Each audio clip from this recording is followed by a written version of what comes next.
Next हम जो है वो पार्ट 2 डिस्कस करते हैं चैप्टर 14 का इलेक्ट्रोमैग्नेटिज्म। यहाँ पे आप देखें force on moving charge in magnetic field. देखें यहाँ पे जो इम्पोर्टेंट चीज़ है कि अगर आप यहाँ पे गौर करें, ये इलेक्ट्रिक मैग्नेटिक फील्ड है, यहाँ पे ये इसकी डायरेक्शन है नॉर्थ से साउथ पोल की तरफ। इम्पोर्टेंट चीज़ ये है कि जब हम चार्ज मूविंग चार्ज को जब हम फेंकेंगे इस फील्ड के अंदर तो उस पर फोर्स लगेगी। वो जो फोर्स है वो आपको पता है कि हम ऑलरेडी जो है वो कैलकुलेट कर चुके हैं। जो हमने एक तो फोर्स IL भी निकाली थी जो कंडक्टर पे लगी थी, और ये जो है वो ऑब्वियसली इसको हमने डेराइव तो नहीं करना, लेकिन ये फाइनल जो रिलेशन है जो चार्ज पे जो है वो फोर्स लगती है QV। ये जो V वेलोसिटी है, ये मैग्नेटिक फील्ड है, ये चार्ज है, इसको हम VV क्रॉस प्रोडक्ट है तो साइन थीटा आएगा। ये आपको पता है 0 डिग्री पे क्या फोर्स होगी, 90 पे क्या होगी, 180 पे क्या होगी। उसी हिसाब से जो साइन थीटा जिसके साथ रिलेट कर रहा है जो एंगल है बिटवीन V और मैग्नेटिक फील्ड और फोर्स के वेलोसिटी के दरमियान, क्योंकि उस हिसाब से आपको आइडिया हो जाएगा।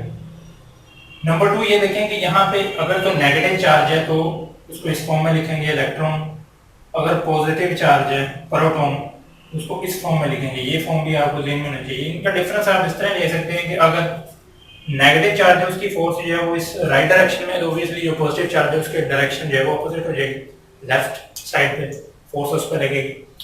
अब इसकी डायरेक्शन जो है वो किस तरह फाइंड करते हैं, ये एक राइट हैंड रूल है जो बुक पे आप देख सकते हैं कि इसमें सिंपल रूल है। इस पे अगर आप गौर करें होता क्या कि ये जो फिंगर्स हैं आपकी ये मैग्नेटिक फील्ड को शो कर रही है।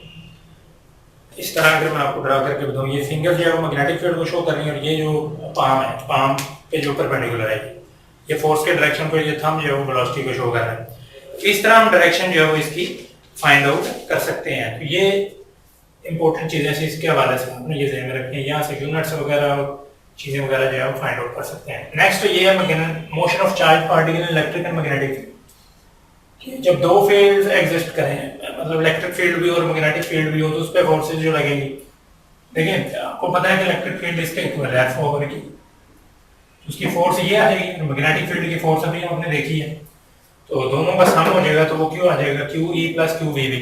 इसको हम लॉरेंट्ज फोर्स भी कहते हैं। ये जो फोर्स है जो मैग्नेटिक एंड इलेक्ट्रिक फील्ड जहाँ पे दोनों मौजूद है वहां पे लगेगी।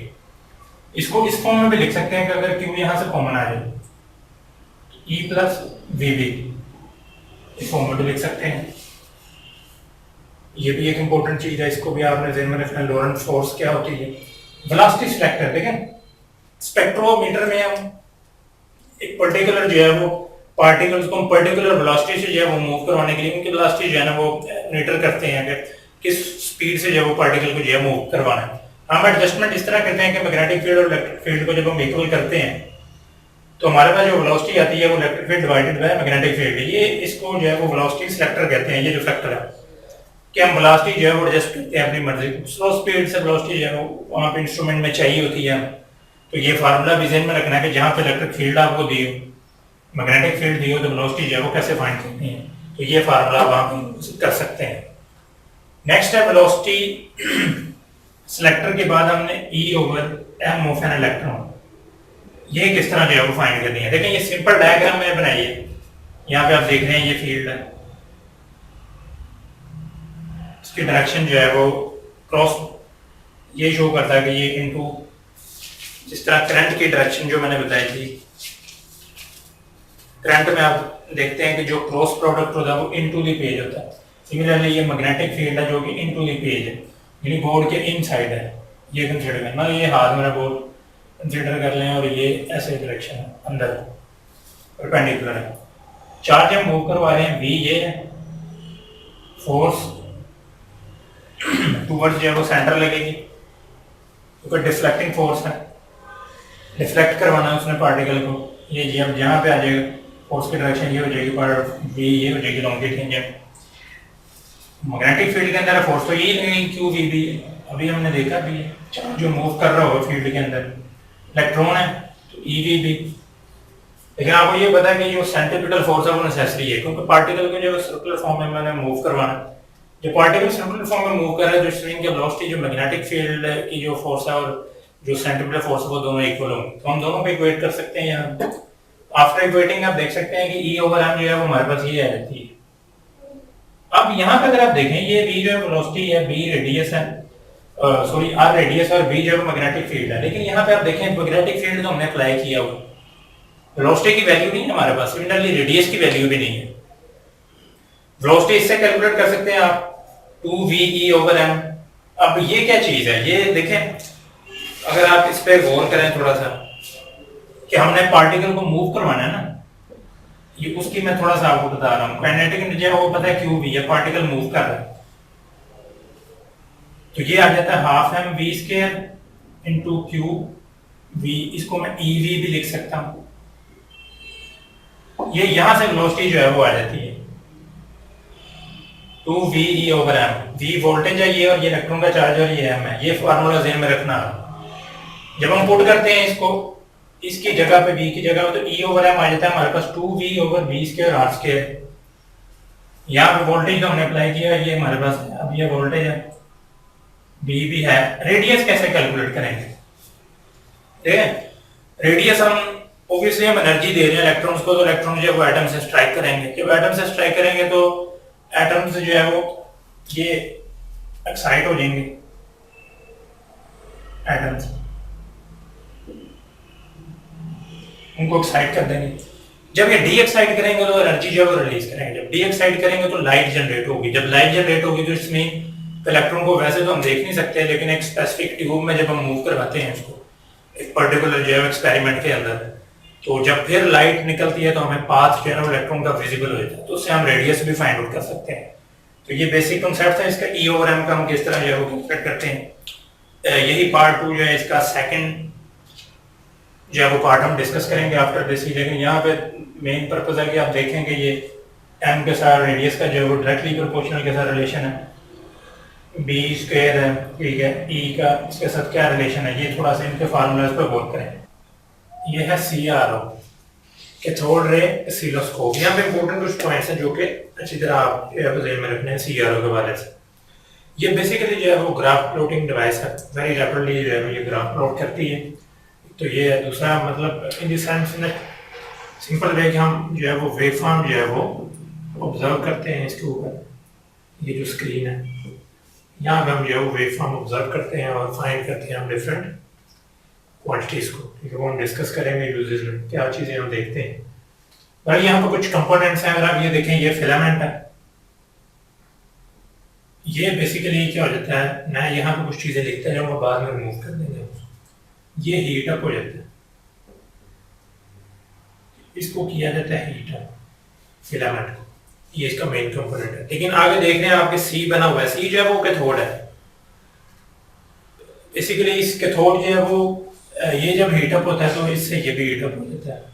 कैथोड जो कैथोड है वो एमिट करता है इलेक्ट्रॉन, वो एमिट करेगा इलेक्ट्रॉन। एक तो ये पॉइंट हो गया। दूसरा आगे आप देख रहे हैं कि ये जो ग्रिड है जी, ये इसके आगे है, कंपोनेंट्स हैं, ये पूरी जो है इलेक्ट्रॉनिक गन है कैथोड रे ऑसिलोस्कोप। ये जो जी है इसको हमने दिया हुआ है नेगेटिव पोटेंशियल, इसको हमने ठीक ठाक नेगेटिव पोटेंशियल दिया हुआ है। होता क्या है आपको पता है कि इलेक्ट्रॉन पे भी क्या है, नेगेटिव चार्ज है, तो ये यहाँ पे इलेक्ट्रॉन को खींचने में ऑब्वियसली थोड़ा मसला होगा। तो बेसिकली इसका काम ही यही है कि ये नंबर ऑफ इलेक्ट्रॉन्स को कंट्रोल करेगा, ठीक है, नंबर ऑफ इलेक्ट्रॉन्स को कंट्रोल करेगा। और दूसरा ये है कि ये पर्टिकुलर जो है वो फोकस भी देता है। तो एक तो पॉइंट आपने इस हवाले से जो है वो ये ध्यान में रखना है कि ये कंट्रोल करता है नंबर ऑफ इलेक्ट्रॉन्स को, ग्रिड। उसके अलावा आगे कुछ प्लेट्स हैं, ये एनोड्स हैं, ये कुछ हॉरिजॉन्टली प्लेट्स हैं और ये वर्टिकल प्लेट्स हैं, और ये यहाँ पे स्क्रीन है। अब ये एनोड्स हैं, ऑब्वियसली आपको पता है कि इन पे पॉजिटिव चार्ज होगा। ये अब इलेक्ट्रॉन यहाँ पे आ जाएगा, जब वेव्स हैं ये इलेक्ट्रॉन की, ये एक्सेलरेट करेंगी यहाँ से, एनोड है ना positive, obviously opposite charges protect करेंगे, तो ये एक्सेलरेट करेंगे प्रॉपर जो है स्पेसिफिक डायरेक्शन में मूव करने में जो है, और फोकस भी करेंगे इलेक्ट्रॉन से बीम को, यहां से ये गुजरेंगे। अब ये हॉरिजॉन्टल प्लेट्स हैं, ये हॉरिजॉन्टली जो है वो डिफ्लेक्ट करेंगी, हॉरिजॉन्टली जो है वो डिफ्लेक्ट करेंगी बीम को। ये वर्टिकल प्लेट्स हैं, ये वर्टिकली जो है वो डिफ्लेक्ट करेंगे इलेक्ट्रॉनिक बीम को, देन जो है वो यहाँ पे जाकर इलेक्ट्रॉन जो है वो स्ट्राइक होंगे स्क्रीन पर, यहाँ पे हम जो है वो वेव फॉर्म जो है वो ऑब्जर्व करेंगे स्क्रीन पर। ये इसका प्रोसेस है सिंपल, ये आपको याद होना चाहिए। लेकिन कुछ इंपॉर्टेंट पॉइंट्स जो कि बुक्स से मैं आपको बताता हूँ कि ये जो voltage applied across the y plates reflects the beam vertically on the screen, that is along the y axis obviously, और जो horizontal plate है वो along the x axis जो है वो डिफ्लेक्ट करती है। लेकिन इसमें एक इंपॉर्टेंट पॉइंट लिखा हुआ है कि जो x प्लेट है उसके अंदर जो है जो वोल्टेज अप्लाई किया जाता है वो बिल्ट इन होता है CRO के अंदर, वो हम बिल्ट इन जो है वो एडजस्ट कर रहे होते हैं उसको। ये एक चीज ध्यान में रखनी है। ये स्वीप और टाइम बेस्ड जनरेटर भी इसको कहते हैं। ये लाइन लिखी हुई है, ये जो मतलब फर्स्ट पेजेस के लास्ट पैराग्राफ के मिड में लिखी हुई है, it is also known as sweep और टाइम बेस्ड जनरेटर। जो आउटपुट है वो नॉर्मली जो है वो 60 वोल्ट होती है। 60 वोल्ट की जो है वो ये फॉर्म है, अगर आप देखें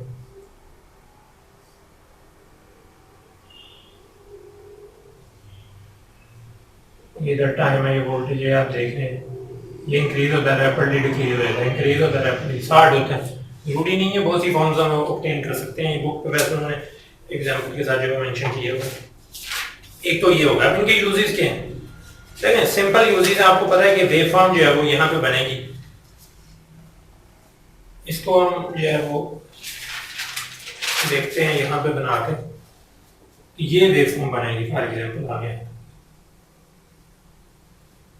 अब आपको पता है कि इधर टाइम लेते हैं हम, इधर जो है वो वोल्टेज होता है। ये जो वैल्यू होती है ये पीक वैल्यू,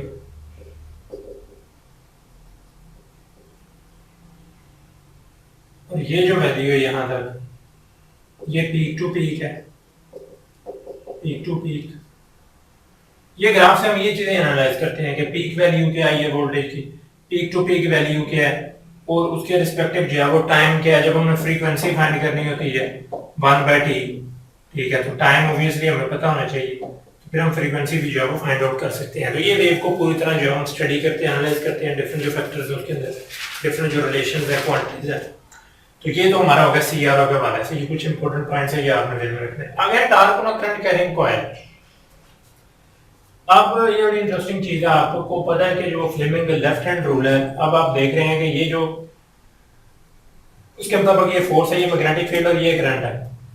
तो अगर आप देखें कि जो करंट है वो इधर को ऐसे आएगा और इधर के ऊपर जा रहा है, तो मैग्नेटिक फील्ड के डायरेक्शन तो आपको पता है एक्सटर्नल मैग्नेटिक फील्ड अप्लाई हो रही है, तो वो तो ये है। लेकिन करंट नीचे आ रहा है, ये देखें।